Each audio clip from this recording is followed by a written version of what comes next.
Good afternoon. It's time for the February little video with announcements and all sorts of fun-filled facts about what's going on at Clovis Community College. I think one of the things that is uppermost in people's minds is what's going on with our bookstore. So as I think I told you in our last video, we had just awarded our contract for the bookstore to Barnes & Noble. And as of yesterday, Barnes & Noble has selected March 19th as the beginning date for their transition.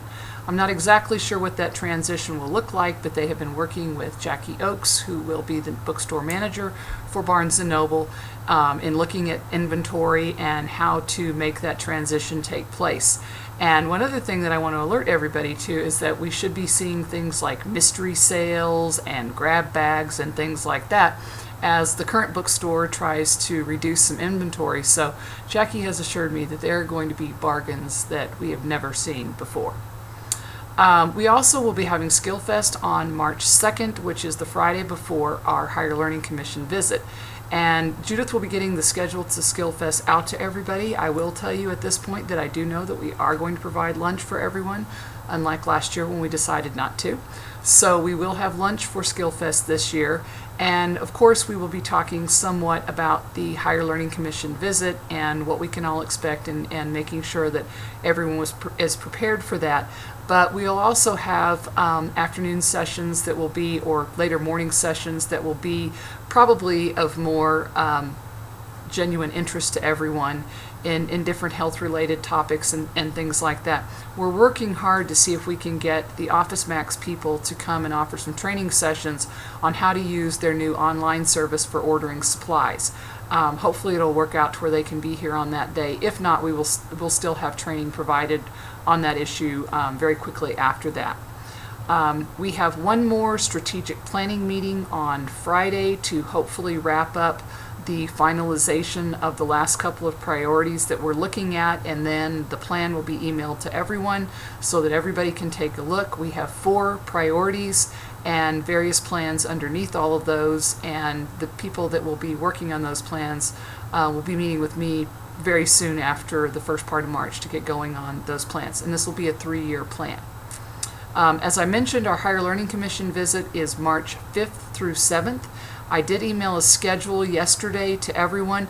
As you all noticed, there are no room numbers listed yet because Beverly's having to work now on trying to schedule the rooms, and that's kind of a daunting project with that many meetings going on at the same time as we have classes going on. So we'll get the room numbers out to you as soon as we get that piece of it finished.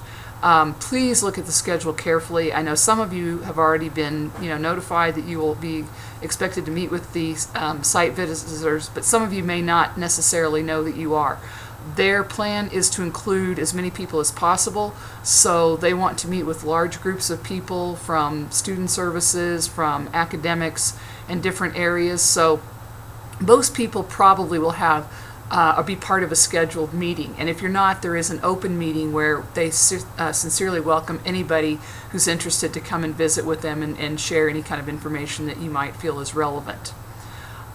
We will also very soon be unveiling our new website, and it's not actually a new website, it's a website with a facelift. So the front page has a new look, and the next 2 tiers also have a little bit of a different look. And Lisa Spencer is going to be meeting with various groups to kind of demo it a little bit before we fully put it out to everybody, to make sure that there aren't any issues with the design or anything. But I'd like to especially thank Audie Garcia and the IT staff who've worked on the website, especially Norman Kia and Stacy Richter. It really looks nice, I think, and I think everybody will like it. I'd also like to extend a really sincere congratulations to Larry Powell and Todd Kirkendall. A couple of days ago, Larry took me over to the Science Museum, and I always knew that the Science Museum would be really cool, and I was kind of looking forward to seeing it, but it is beyond belief. It is really, really top-notch.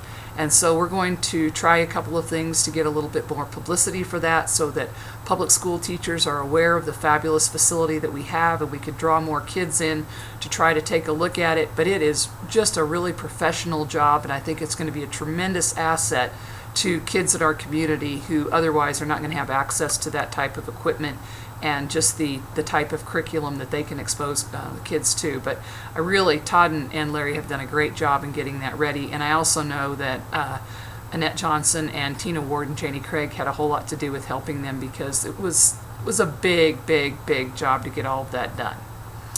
And the last thing that I'd like to mention is our next cultural arts event, which is February 14th, Valentine's Day.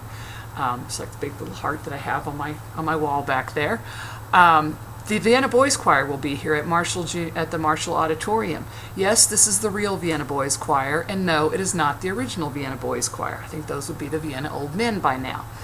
But anyway, they are going to be doing a tour throughout our region, and so we feel very, very fortunate to have booked them for this event. I understand that advanced ticket sales are going very quickly, so if you're interested in going, get your ticket now. And I would like to thank Christy Mendoza for our last event, the Rhythmic Circus, which was last Saturday. It was a fabulous event, and I've heard a lot of positive feedback from different people in the community. So if you weren't able to attend that one, please try to join us on the 14th for the Vienna Boys Choir.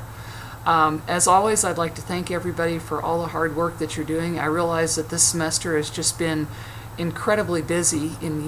I tend to think that February is going to be kind of a slower month, but I know it's not going to be. If there's anything that I can do for you, please let me know. Come by my office, shoot me an email, call me, whatever. I'm always willing to listen, and I'd like to do anything I can to help you. But other than that, have a great February.